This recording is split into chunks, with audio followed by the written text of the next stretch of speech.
I've been seeing politicians and commentators calling the strikes in Iran unconstitutional. And not only that, but calling for the impeachment of President Trump.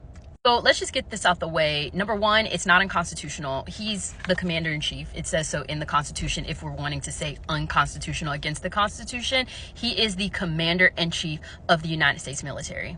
And it doesn't matter what you interpret the strikes to be. It was not a declaration of war. We understand that Congress is the only branch that can make a declaration of war. That was not a declaration of war. Like, whether you like it or not, that was Trump operating within his job as commander in chief and as the executive lead. And I keep seeing people bring up the War Powers Resolution of 1973 in opposition to what Trump did. Y'all, the reality is Congress did know. The Speaker of the House, Mike Johnson, knew in advance. Other leaders in Congress knew in advance. This is just Democrats crying online because they don't have majority in the House or the Senate. So any senator or representative saying that Congress was completely blindsided is false. But what bothers me the most is the misinformation and the constant misuse of powerful words like unconstitutional. That is intentional manipulation. Like, saying something is unconstitutional means that it is against the Constitution, and it is not. They are banking on the public just not knowing.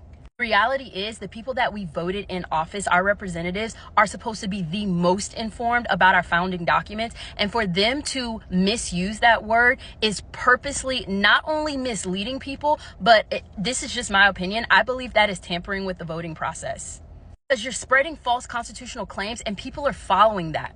You can come into my comment section and say, well, it's Americans' jobs to be informed. I don't disagree with that. However, let's not pretend that we are all constitutional scholars. Like, I teach and I still have to do deep research.